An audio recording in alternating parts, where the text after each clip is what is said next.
It's officially conference preview season. Welcome back to the Walk On Red Shirts. If you're not doing so already, go make sure to follow us on social media. Drop a like, subscribe to the podcast, YouTube, Spotify, Apple. I almost said Instagram. I guess you could go over there and subscribe as well, but you can go follow us over there. Do it. I am joined by, what is this? This is our third or fourth season doing this, Will. This is our fourth season. Is this our fourth season? This is our fourth season. That's insane. We're finally hitting our stride. 4 seasons in. We're seniors at this point, but we're like not COVID seniors, not super seniors, not medical redshirt seniors. We're like true seniors right now. Well, have we redshirt? We definitely have a redshirt year. We've got a medical redshirt in there too. We also have our COVID year. So we've got like 3 more years in us still. Like we've got 3 more years. Easy. And at this point, we can sue the NCAA maybe get a couple more years of eligibility. I'll bet on my own team and I'll still be eligible. Like, doesn't matter if I bet on my own team. I mean, you could still play. Like, that's not Pete Rose. Pete Rose could have bet on his team the whole time. He's rolling in his grave right now. He's rolling. Pete Rose would be having a canary right now. If he knew that you could bet on his own team, Pete Rose would have tested the limit and then bet against his team as well. Oh, yeah, absolutely. I got this guy starting. We got no chance today. No chance. Yeah. That's a pretty bad precedence we're over here setting, but you know what?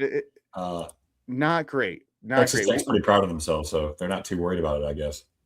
It's a very weird line because I saw a Texas Tech fan saying like they don't really want him to be like they want to win games, so obviously they want him to play, but also they don't like that he bet on his own team and he's eligible. Like I did see some rational Texas Tech fans. They're like, I'm very conflicted on this because I don't want this to be true, but I also Jake, why him? Like he threw for 75 yards against West Virginia. Is he really this good to be spending like creating this much turmoil in the sport over? But they are suspending him for the first 2 games of the season against Sam Houston in Carleton State or whoever they're playing. I think they play Oregon State in one of them. Still, they're more talented than Oregon State. Brendan Sorsby is not a guy that I'd fall on the sword for. No. Would you fall on the under for him? I would take the under. I would take the under for him. Yeah, 100% would take the under for him. I mean, that's what you do with the boys. You just bet on your team with the boys. Bet on your team. You got to feel closer to your boys that way. You got to feel closer to your boys. We are doing our Big Ten preview. We're going to be splitting this into 3 parts because there's 18 teams. All of the conference previews we split into multiple parts. Some that'll be split into 3, some will be split into 2. Just depends on the size of the conference and honestly how intriguing they are. No offense to the Big 12. They're only in 2 because the second half of that conference is not that intriguing. Same, no offense, Will. The ACC, the second half of that is not as intriguing as the first half. Hey, I'm not an ACC fan. We're good. I'm a Clemson fan. But Big Ten, SEC, we split into 3 because they've got like 28 teams each. Big 12, ACC, we split into 2. There's definitely some intrigue there. There'll be a group of 5-1 there at the end. We'll have a full season preview. We'll do our playoffs there at the end. We've got it all scheduled out here up and through August. Maybe we'll have some guests in here. Maybe we don't. We really haven't talked about that much. But, we might be just – we might be interesting enough that people just listen to it because of us. Yeah, we'll raw dog it. We don't need. J. Cole didn't need a feature to go platinum. We're the J. Cole of college football podcasts. We are the J. Yeah, that quote that we are the J. Cole of college football podcasts. What a line! Did not think J. Cole was coming up in tonight's episode, but I guess you never know what's going to be a problem. All right, so for anybody listening, we have ranked the teams. We've each ranked them 1 through 18. So we are going to do teams 13 through 18. No offense, but if you are not interested in that, you're going to have to wait till next week to find the more intriguing team. But I will say, if you're not interested, you don't love ball. You don't love ball. Are you really a college football fan if you're not into teams 13 through 18, the Big Ten? I mean, come on now. What are we doing? What are we doing? The answer is no. I answer it for you. You're a scumbag. All right, let's start with we each ranked them and then we averaged it out. So that gave us where we had our teams. The first few teams, we were pretty consensus on it. And so number 18, we have Purdue. A couple notes about Purdue. They have an 18-game Big Ten losing streak. They have not won a conference game since they beat Indiana in 2023. Fun wow, fact. That is funny. That is funny. That's a good thing to Since that Indiana game, Indiana has gone 27-2 and won a national championship. So think about this. Since Purdue beat Indiana, they have put players on national championship caliber rosters, and Will Helt, Dylan Thieneman, Max what was his last name?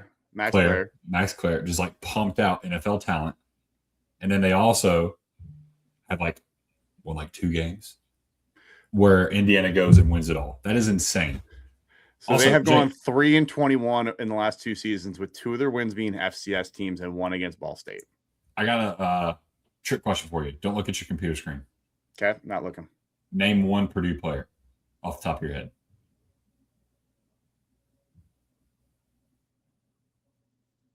This is bad. I was researching them beforehand too, and I still can't remember a Purdue player right now. Well, one of the reasons is 1, 2, 3, 4, 5, 6, 7, 8, 9, 10, 11, 12, 13, 14, 15, 16, 17, 18, 19, 20, 21, 22, 23, 24, 25, 26, 27, 28, 29, 30, 30, 31 transfers on this roster. 31 transfers. I have my notes here, and now that I'm looking at my notes again, I can remember players. Last year, in their last 24 games, they have averaged their loss be 36-17. So they're losing by 3 touchdowns every game. They're basically losing by 3 touchdowns every single game. Does it get better? I will say their offense did improve from 24 to 25. Their offense went from 127th to 102nd. I don't know how much improvement you want to give that, but they went up 25 spots. They're still in the 3 digits. That's still not great. They have a center named Boaz. It's a powerful name. Sounds powerful. Ryan Brown's back at quarterback. He threw for over 2,100 yards last year. That's not bad. He exceeded 200 yards in 5 of his first starts. He did get injured there, so I think you have to kind of put an asterisk next to that 2,100 yards. But over 200 yards in 5 of his first 6 starts. I also, because you're probably trailing so much, you just have to be airing that ball out. No offense, so they didn't play great. Kevin Kane returns as defensive coordinator, who was Purdue's defensive coordinator in 23 and 24. So that could be a good thing. I think this schedule is going to be difficult when you look at it. I mean, you've got Notre Dame and Wake Forest as 2 of your non-conference games. And Wake Forest, people don't realize, but were really good last year. Yeah, and we're not going to do our ACC preview yet, but as of right now, I haven't done a deep dive into them. I have them winning at least 7 games. So not a bad football team. I'm pretty sure they won 9 games last year and nobody noticed. There's a real chance that Purdue doesn't win a game, but they win their first game on September 4th, and then they don't win a game for the rest of the season. There's a real chance that the only team they beat is the Indiana State Sycamores. So you look at their schedule, Indiana State, week 1 at home. They get Wake Forest at home. They go to UCLA. UCLA, I will talk about them in the Big Ten, of course. That's an intriguing team. Notre Dame, I think, is a loss. Okay, I'm going to rephrase that. I don't think Notre Dame is lost. I know that Notre Dame is a loss. Let me rephrase that. They are 100% losing to Notre Dame, even though it is in West Lafayette. Notre Dame is going to sometime. Yes. Illinois, that's going to be a tough game. I don't see them beating Brett Bielema, especially with being in Champaign. Minnesota at home could be an intriguing one, I guess, but there's I don't think that. Yeah, and you've got future first-round pick. Anthony Smith on that defensive line, who you did not rank in your top 10. My favorite player of all time. Washington, Friday night in Purdue for Washington cross-country matchup, that could be spooky. Well, you know what? Let's add some intrigue to that one too. Former LSU quarterback Damon Williams is projected to start for Washington.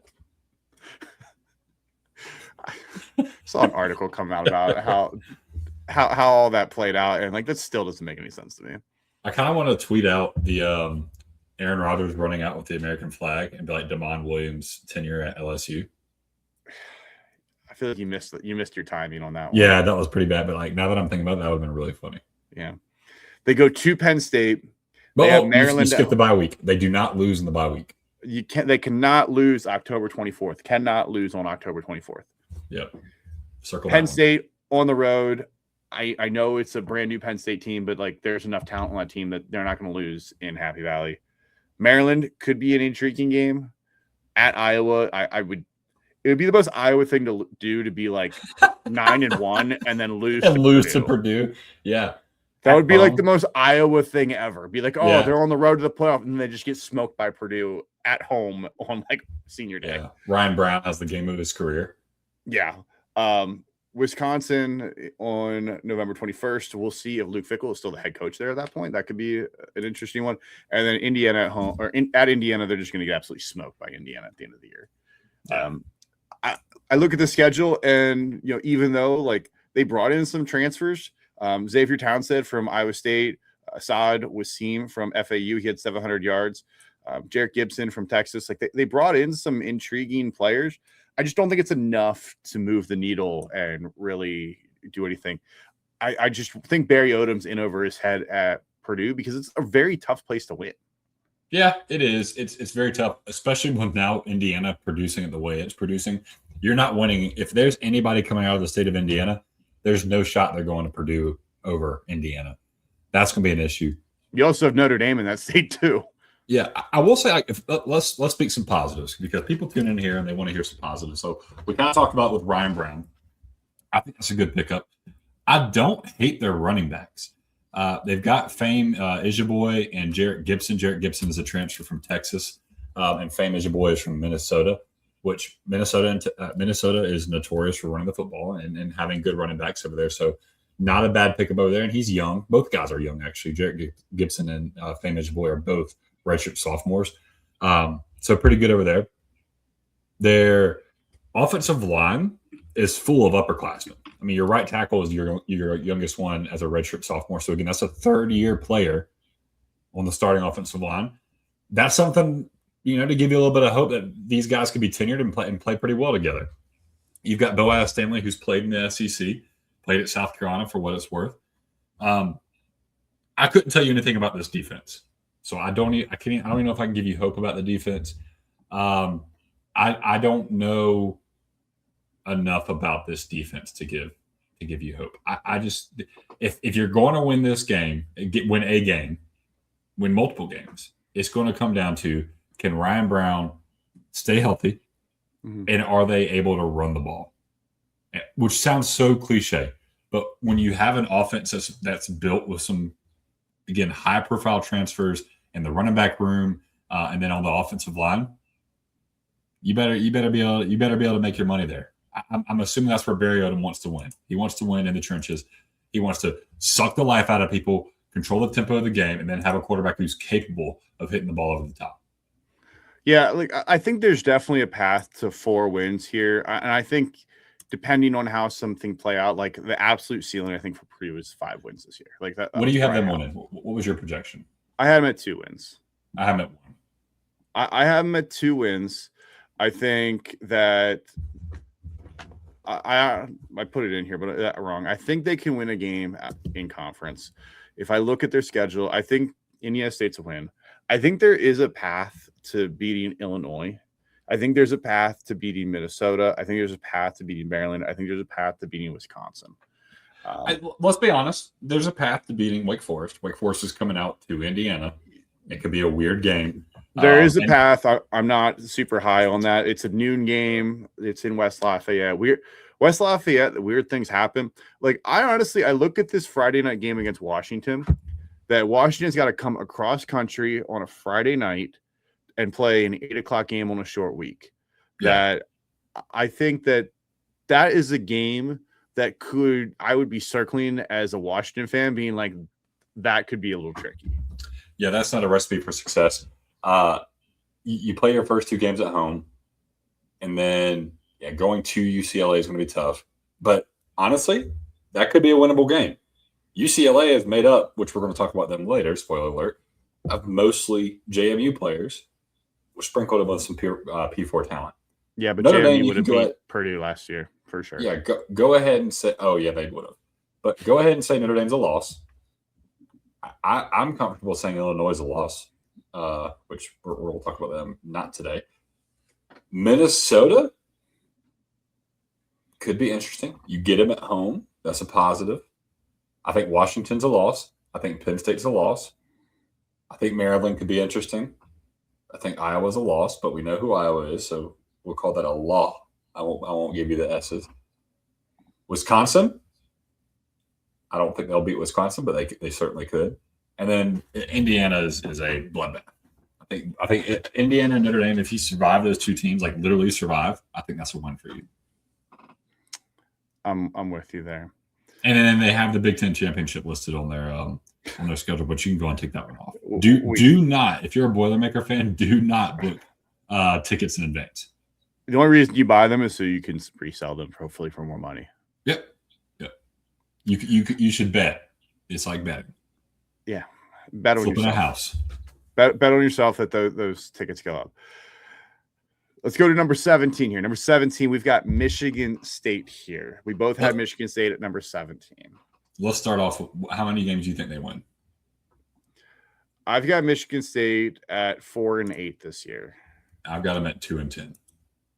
I've got them at 4-8. I think that there are conference games that they can win. And I think Pat Fitzgerald, I mean, obviously this is the first year of Pat Fitzgerald. It's a weird team. They lose Marsh. They lose Aiden Childs. Marsh goes to Indiana. Aiden Childs goes to Northwestern. Alicio Miliovich. Aliso Miliovich is expected to be the starting quarterback for them. He wasn't bad last year. No. He was not a bad. 64% of his passes were completed. 141 rating. Not too shabby. He only threw only threw 3 interceptions. That's something good to see. Yeah, he cannot run the football. He is a statue. He is an absolute statue with the football in his hands. But 10 touchdowns to 3 interceptions, I'll live with that if I'm a Michigan State fan. The only problem with Michigan State, well, I say only, it's a very big only, is who, again, similar to Purdue, who in the world is on your roster that you're excited about? Nick Marsh is gone. Aiden Childs is gone. John Smith is gone. Christian McRae at wide receiver is an intriguing player to keep an eye on for them this year. A little bit streaky throughout the year, but towards the end of the year, he had 6 catches for 75 yards and 2 touchdowns against Iowa. That's impressive to be able to do that. In the end of November, 3 catches, 24 yards against Michigan, 4 touches, 42 yards against Indiana. So he had spurts there at times. You're looking for some consistency. He played at Kent State before he came to Michigan State. He had 700 yards, 600 yards in each year. He's an experienced wide receiver. I think that's a guy that you look at and go, hey, this is a guy who we can rely on to make plays for us. He's not going to be any bit of all Big Ten wide receiver, but he's at least a threat on the offensive side of the ball to make a play. And say something nice about Michigan State. Cam Edwards, I think, is an excellent pickup at running back. Coming over from UConn, he was a 1,200-yard rusher last year, averaged almost 6 yards a carry. He's averaged 5+ yards per carry his entire career over at UConn. So not a bad rusher. Leaves a lot to be desired in the receiving game. At least maybe they just didn't use him in the receiving game, but he is not too shabby when it comes to running the football. So if you want to have hope, if you want to get closer to Jake's 4-8 than my 2-10, Cam, it's going to come on the legs of Cam Edwards. Hey, Jordan Hall, their best linebacker, had 88 tackles last year. He's back again. He had 2.5 sacks and an interception, 3 forced fumbles. I mean, that's going to be the guy that Pat Fitzgerald's going to rely on. Pat Fitzgerald, obviously a defensive guy. He is going to lean heavily on Jordan Hall. I mean, when you have almost 100 tackles, I mean, you're having a pretty good season. So he's back again. That's another thing to add is if you want to be excited, Pat Fitzgerald is now leading the helm. The culture is going to be different over at Michigan State. And guess what? You're going to have a fullback. You're probably going to have a fullback. Let's make fullbacks cool again. This team last year, so they went 4-8, and obviously they lost a couple players. I think when you look at the schedule, they also have Notre Dame. Notre Dame goes Michigan State and Purdue back-to-back weeks, funny enough, and they're going to smoke both of them. Yeah. First 2 weeks, Toledo, could be a little bit of a tricky game to start. Toledo's usually obviously a pretty strong program in the MAC. They get Eastern Michigan, who has been better in recent years. I think they'll be able to take care of business in both of those. Nebraska, Wisconsin, Illinois, Northwestern, UCLA. I could see Michigan State pulling out a win in there. Yeah, I think they keep it close in a lot of those. I have them, again, winning the first 2 games, losing the rest, and that is a brutal stretch. Notre Dame, Nebraska, Wisconsin, Illinois, Northwestern, UCLA, Michigan, Washington, Oregon, Rutgers. They get to November, it's terrible. But if November, you can pull out 2 wins there with Nebraska. Nebraska, we do this every single year. Nebraska might win 8 wins, they might win 5. Nebraska's probably going to lose a game they shouldn't. They're probably going to lose a game in a dumb way. It wouldn't shock me in the least if they go to Michigan State and they lose in some sort of stupid fashion. Yeah. Northwestern, Pat Fitzgerald gets a chance at his alma mater. You don't think he's not going to want that game real bad? Yeah, and you get it at home. So Nebraska and Northwestern are very winnable games. Very winnable games. I give UCLA the edge in the October 24th game because it's in UCLA, which somebody let Deshaun Foster know that UCLA is still in LA. I hope Bob Chesney knows that too. Still in LA. But at Wisconsin, they were not very good last year. Illinois is losing a ton of guys on both sides of the ball. That stretch of Nebraska, Wisconsin, Illinois, Northwestern, if they're going to get to 4 wins, they got to pull 2 out in that stretch. Yeah. The Illinois game, I think I'm a little higher on Illinois because I trust Brett Bielema. I trust him to be able to build a roster. Unfortunately, he lost out on a couple of guys when it came to the transfer portal that he probably would have wanted. But yeah, I think the most winnable Power 4 games would be Wisconsin, Northwestern. There's also Rutgers at the end of the year but you ain't beat Rutgers. You might beat Rutgers. But that stretch of Michigan, Washington, Oregon is going to be an absolute brutal stretch for them. Granted, they get 2 of them at home. You think they're going to beat Rutgers in Piscataway, Jake? You don't beat Rutgers in Piscataway. You don't beat the fathers of football in Piscataway, New Jersey. Does Rutgers even know they play that weekend? Yeah, they do because they're not one of the most electric offenses in the country. Wait till we talk about them. I can't wait. I think Michigan State, if you're a Michigan State fan, you're looking at this is the hard rebuild year. And I know it feels rough because you just had Jonathan Smith and you went through that. Had 2 hard. You had 2 hard rebuild years and you made absolutely 0 progress. But Pat Fitzgerald, you're going to have to give him 3 years to really see if he can put this together because you're hoping to see. I think you're going to have to because this is not. You cannot look at the Indianas of the world.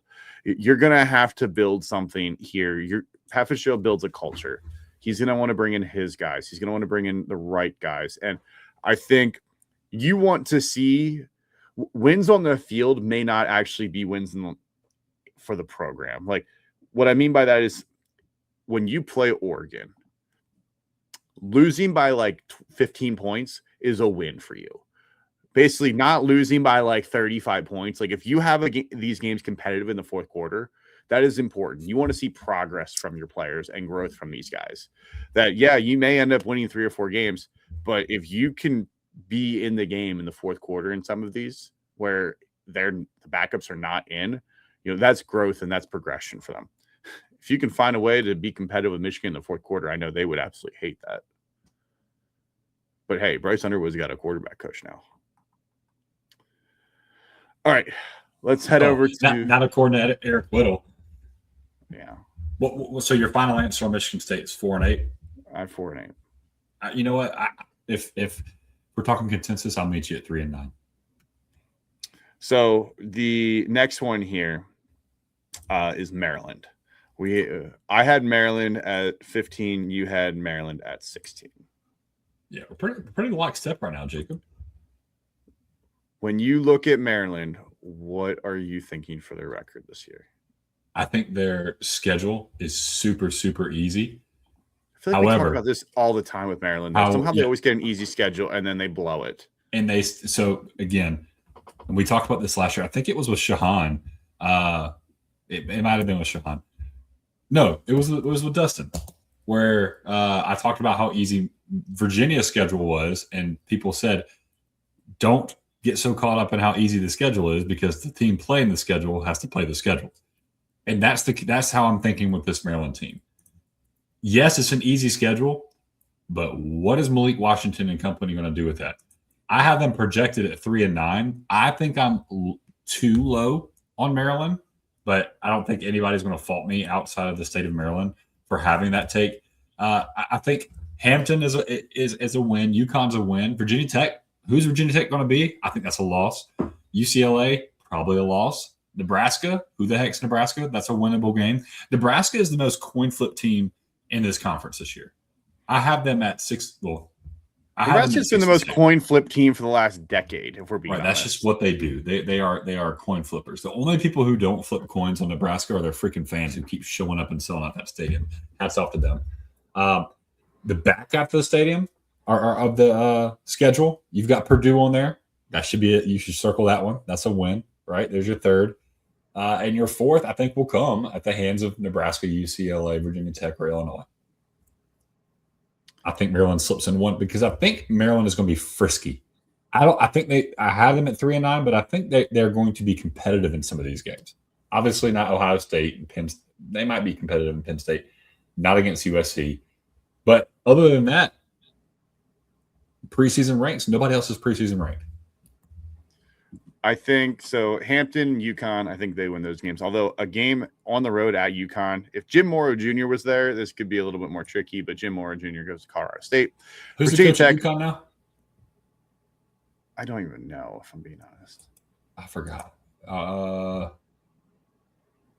You keep going. Sorry, I'm gonna think. I'm gonna look it up.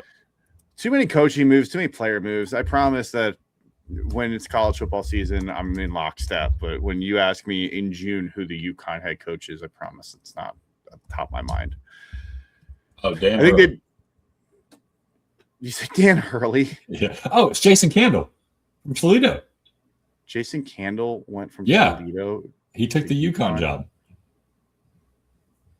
That gives me hope.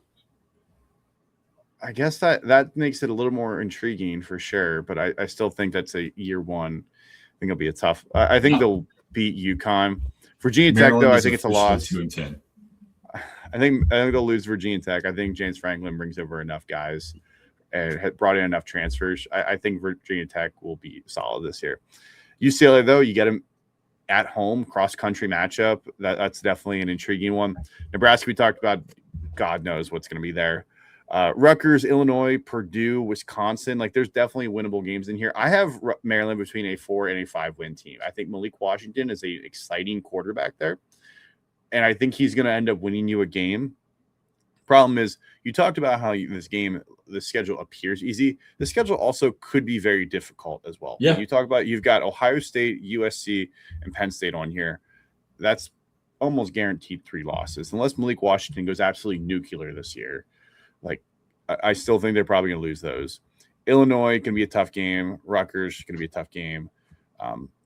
I think that you give them the 2 games, Hampton and UConn. I think when you look at it, though, when I look at Maryland, my biggest question is, when is enough with Mike Locksley? Like, on defense, they've got an interesting – like, Zahir Mathis was a true freshman, and Sidney Stewart, they had 13 sacks combined last year. You also signed one of the top edge players in Zion Lee. He's their highest rated signee since Stephon Diggs. Daniel Wingate had 102 tackles last year. Like, there's some intriguing pieces here, but I almost just don't trust Mike Locksley. Is Zion Lee this year or is he next year? No, Zion Lee, I believe, is enrolled. Okay. I believe he is already enrolled. As long as I'm not losing my mind. Yes, he is Maryland's highest rated recruit of all time. He is a 6'4", 220-pound edge rusher out of Baltimore, Maryland. Yeah, not too shabby. So you've got to assume if he's that high, he's going to play. So, like, the defensive line, like getting to the quarterback, I think they're going to get to the quarterback. Malik Washington, he threw for almost 3,000 yards last year, 17 touchdowns, but he actually completed less than 60% of his passes. They couldn't sustain drives late. I I don't know what to make out of Maryland because I know what I'm looking at this and be like, oh, these are some intriguing pieces. And, here's some good players that you have on your team. You've got Zahir Mathis. You bring in Zion Lee. You've got Daniel Wingate. Like, these are nice pieces, but, like, Maryland's going to drop a couple of these games they shouldn't. Yeah, and is the offense good enough to keep the defense in the game? I mean, the worst part of the defense is a bad offense. And when you're throwing to guys like Naheem Abdul-Rahim Glading, which not a bad pickup out of Old Dominion. He was a 13 yards per catch guy last year. Caleb Webb. Well, let's go to the running game. I am not moved by this running attack at Maryland. And if you want to help a Malik Washington be better, you better be able to run the freaking football. They do get a guy in Caleb Webb from Tennessee. He's back for his second year. So again, there's talent.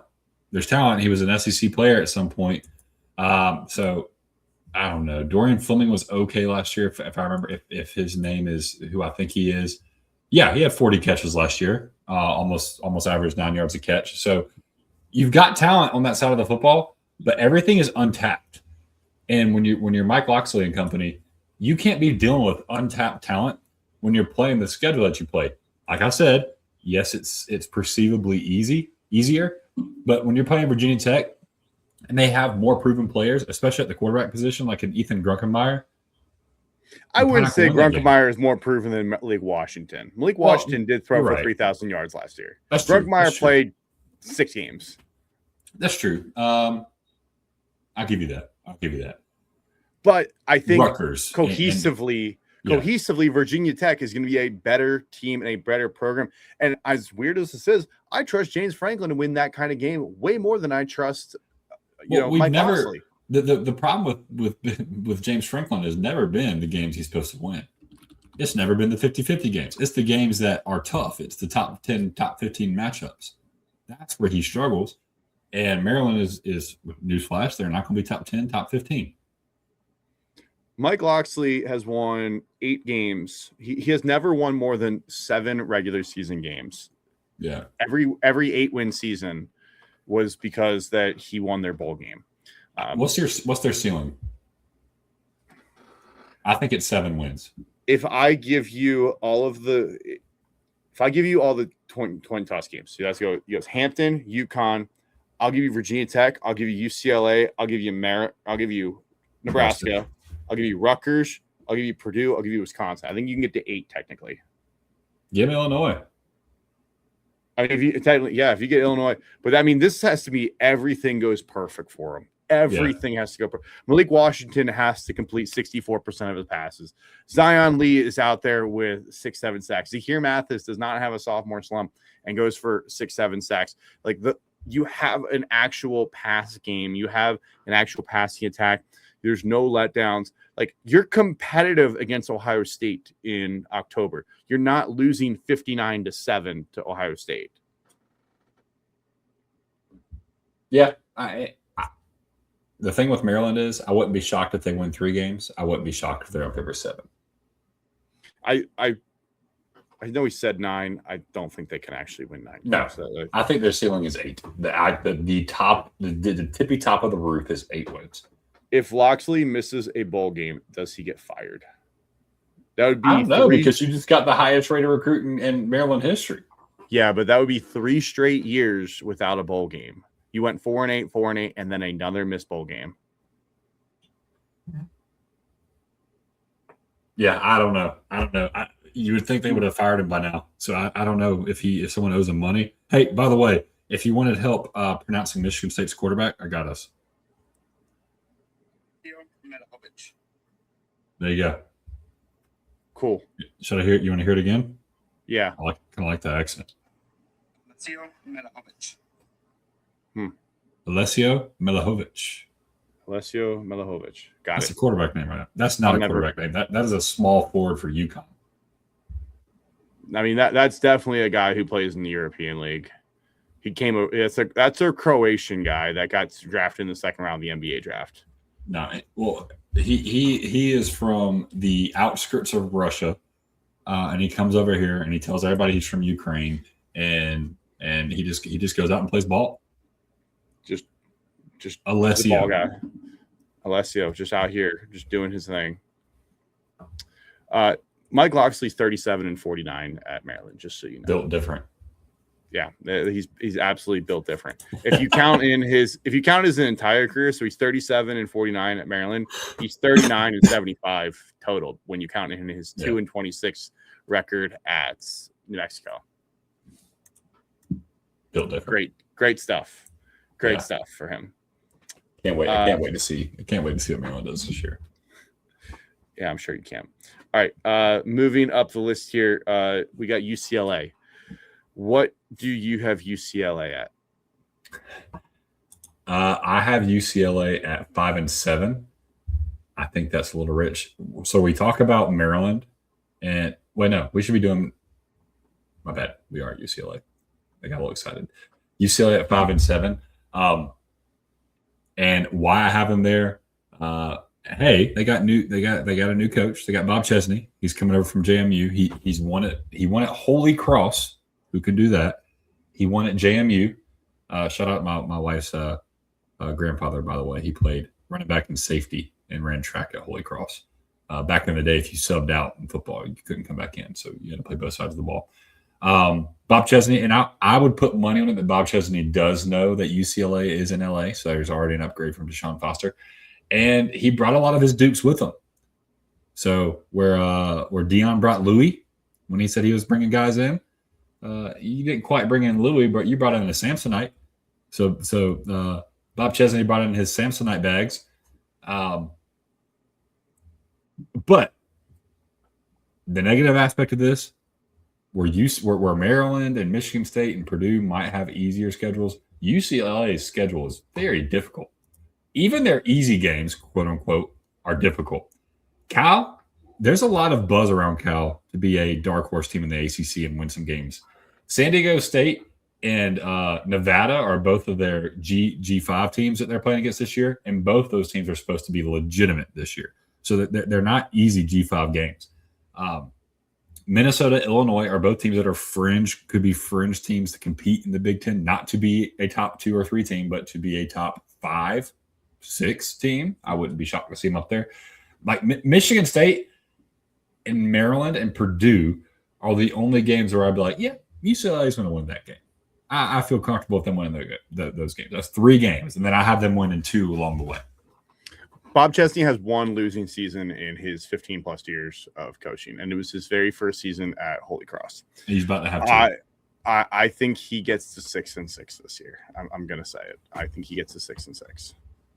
So, but did he win the bowl game? That is without a bowl game, but they will make 6-6. You make the bowl game. Yeah, he'll make a bowl game, and then you think they win the bowl game? Sure, why not? 7-6. Okay. So there you go. He didn't do it. That means, yeah, he didn't would have a have season. We're good. Yeah. So I look at this. So obviously, Nico Iamaleava is back. I think this is the year that he has to take a step forward, and he is in his 3rd year as a starting quarterback. Last year, weird year. I mean, look at what UCLA kind of went through last year. They beat Penn State. They did beat Penn State. Wayne Knight at running back, I think that's an important player. Sahir West on the defensive side of the ball was one of the better edge rushers, especially as a young edge rusher last year. Nico's got to be better at passing the ball. He threw for under 2,000 passing yards last year, but he did have he did have over 500 rushing yards. My bad. 500 rushing yards. The schedule for them, they avoid a lot of the big names, which is good for them. They avoid Ohio State. They avoid Indiana. They avoid Michigan. They avoid Penn State. They do have Michigan. My bad. They do have Michigan. But they do avoid Indiana. They do avoid Ohio State, which is huge for them. They also bring in Sammy Omosigo.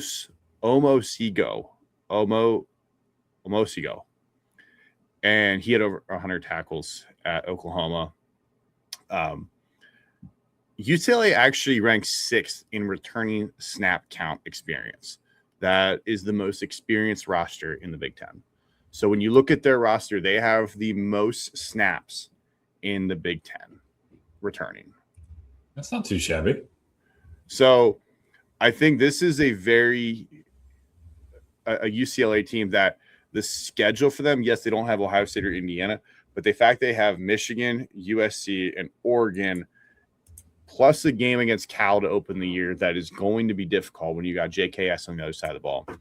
You're going to have to beat San Diego State at home. You're going to get Purdue. You're going to get Maryland. I think you've got to start that 3-1. Oregon, you're going to get smoked. I just don't think there's a chance that you can stay remotely close against Oregon. You've got to find ways to beat Wisconsin, Michigan State, Nevada. Like I think they could honestly be sitting at 6-1 and then lose their final 4 games. Yeah, yeah. Or I mean, that would be a very 6-2. UCLA game. UCLA I think thing to do. My bad. 6-2. Lose to Cal, lose to Oregon, beat San Diego State, Purdue, Maryland, Wisconsin, Michigan State, Nevada, and then lose to Minnesota, Illinois, Michigan, and USC.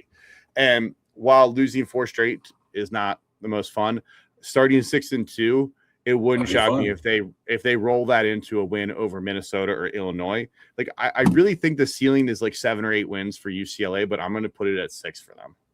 Yeah, that's fair. I mean, again, I think I'm too low on UCLA, and that's probably mostly to do because of Nico.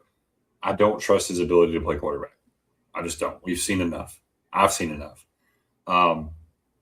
But the talent that Bob Chesney brings around him, man, it gives you a little bit of hope. And defensively, they've got some big-time recruits on there that just never panned out. I mean, Maxwell Roy is one that went to Ohio State, was recruited by just about everybody in the country. Mm-hmm. Big-time defensive lineman ends up going to Ohio State and transfers to UCLA. So they've gotten some guys out of the portal who were legitimate guys come out of high school. So there's untapped potential. So just like Maryland, there's untapped potential in this roster. The difference between this one and Maryland's roster is there's a lot more transfers on this one. And I think I trust a JMU squad to morph into a legitimate squad than I do whatever the heck Maryland has over there. But I'll add this too. We said a lot of things about Indiana's roster when Kurt Cignetti first went over there because you're bringing a JMU roster to compete at Indiana. They made the playoff their first year. I'm not saying UCLA is going to make the playoff, so do not hear what I'm saying. No. But that's why I think 8 wins is attainable because when you bring in guys from a roster that knows how to win. So what I am saying to add to that is you have enough talent on this roster to, yes, go win 8 games and shock some people and maybe win 9, right? I think you have the talent to probably compete in some games that you shouldn't. They could beat Cal. They 100% could beat Cal. Yeah, they could beat Cal. They could beat San Diego State. They could beat Purdue. They could beat Maryland. They're not beating Oregon. But in college football, any given Saturday, whatever, but they're not beating Oregon. If they beat Cal, I mean, there's 100% a path to be sitting at 9-1 after the second week in November. Well, and USC isn't perfect. They're not flawless. Neither is Michigan. So we could be sitting here at the end of the year and be looking at Michigan and USC laughing at them. And we could be, those are lock wins for UCLA. Like the script could flip on those 3 programs very quickly. Where I have UCLA winning 5, it could really be the other way around, and they're doing what Michigan and USC should have been doing. Yeah, they could be sitting here with 8 wins at the end of the year. You could be sitting here and then be 7-3 heading into the final couple weeks of the year, and you go, hey, that game against Michigan, all of a sudden we thought Michigan was going to lock up for that. And here Nico is having a really solid season. And here Wayne Knight is with over 1,000 yards with 2 to play. And here's, UCLA and Bob Chesney having a good defense. And Bryce Underwood maybe just still isn't living up to the hype at that point, and we don't know what we're going to get out of him.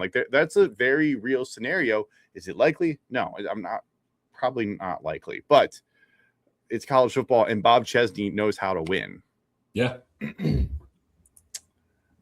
All right. Let's go to our number 14 team here. It is Northwestern. Northwestern, who you had at 15 and I had at 13, averages out to 14 here. I have them at 6-6. Why don't you tell me why you have them lower? We've seen Aiden Childs play. I don't know what he'll do. I forgot that Chip Kelly was on this staff. And Jerry Neuheisel. Yeah, which I would like to see what those two guys can do with a guy like Aiden Childs. They get Gavin Sawchuk, a decent running back out of Florida State. I mean, no, excuse me, out of Oklahoma. Actually, I think he was at Florida State and then Oklahoma. But anyway, very good running back. He's not even projected to start. Caleb Kumalafe is supposed to. I didn't know Northwestern played Colorado before today. Yeah, that wasn't on my bingo card. They've got the first half of their schedule is not horrible. I'm looking back at this, and they're not winning 6 games. I kind of want to go back. They're not winning 6 games. No. So yeah, I have them sitting at 3-9, and I think it's because this schedule is going to be brutal for them. If I were to go back and do this, and 100%, I screwed this up. If I were to go back and do this again, I would not have Northwestern there. I probably would have had Northwestern at like 4-8. Yeah, still higher than I am. Being honest. And honestly, like again, they're playing the FCS South Dakota State Jackrabbits, who I don't know if y'all remember, they played in the national championship 2 years ago. I'm pretty sure they played it again last year. No, they didn't play in it last year. It was Montana versus Montana State in the national championship. Pretty sure. No. Yeah, South Dakota State. I mean, probably. But they're a really good FCS team. They are. Then you get Colorado, who, I mean, that's not just it's not a MAC program. Granted, I don't think Colorado's being that good, but still, it's not just some random MAC program. Like they'll probably be bye week too. Week 2 bye week. What are that we is? doing? That is terrible. Northwestern screwed up that schedule because they decided now all of a sudden playing Ball State on October 10th. Well, that's probably when they should have had their bye week. I look at this and they're going to get smacked around a good bit this year. I think it's going to be a brutal year. I mean, the middle of the year. Go ahead. Middle of the year, you go Oregon, Iowa, and Ohio State. 2 of the 3 on the road. You get Iowa at home. You go to Oregon, to Ohio State, and then you follow that going to Minnesota. Like, that's a pretty tough stretch right there. And the only top 5 Big Ten team perceivable Big Ten team that they miss is Michigan. They have to face Ohio State. They have to face Oregon. They have to face Penn State. They have to face Indiana. They have to face Iowa. Excuse me, top 6, not top 5, but like top. And 7. they don't have USC either. USC would be the other one out there. Yeah, maybe Washington. Yeah, but still, you face most of the upper echelon of the Big Ten here. Brutal. Yeah, I'd like to update that. I have them. I'm going 4-8 here because South Dakota State. I think they can beat Colorado at home because I think David Braun, I think Chip Kelly, Jerry Neuheisel, Aiden Childs. I think they can win that game. I think they'll take Ball State. Michigan State's an interesting one. Minnesota's an interesting one. Rutgers is an interesting one. I think they can get to 4 wins. Yeah. Anything more than that, when I look at this, is going to be difficult because, yeah, great. You have Gavin Sawchuk. You have Joseph Hinman. You have Aiden Childs. Griffin Wild had 71 catches, 888 yards last year, 8 touchdowns, one of the better wide receivers in the Big Ten. Wasn't really talked about much. Defense, Robert Fitzgerald had 115 tackles, 6 tackles for loss. That's an important one.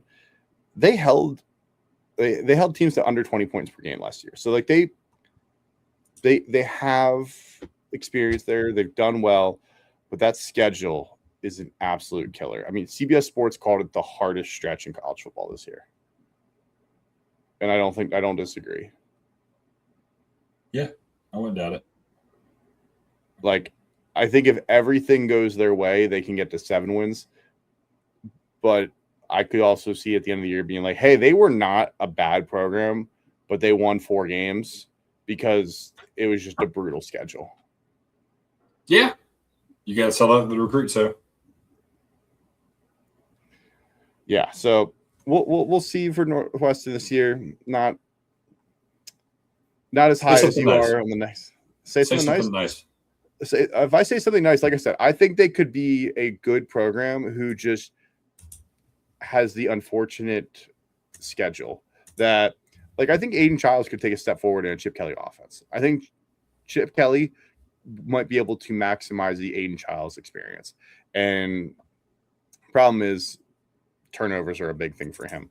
But I think we could see some exciting play out of Aiden Childs at Northwestern. Also, their new stadium opens. Could be fun. Could be fun. That was my positive. Got a new stadium. Get to play in it mid of the year. Don't know why it doesn't open until the middle of the year, but that's not either here nor there. Just a weird thing of we don't open it until October. Okay, I guess whatever. Do that. And you're going to open it against Penn State. You do you, boo boo. Let's move on. I'm ready to talk about this next team. Yeah, I know you are absolutely dying to talk about the Rutgers Scarlet Knights. So go on, take it off, go off. So to preface this, I'm about this close to putting my dark horse of the year stamp on the Rutgers Scarlet Knights. There's one thing that's keeping me from doing that, and that's quarterback. Dylan Lonergan's, I think, is going to be the starting quarterback for Rutgers. I know they have AJ Serace, who's been there for a few years at quarterback there now as well. But you lose. What was his name? What was the quarterback there's name last year? He actually got drafted. Ethan Kaliamakis, that one. I believe him. That was awesome. You lose him, which sucks.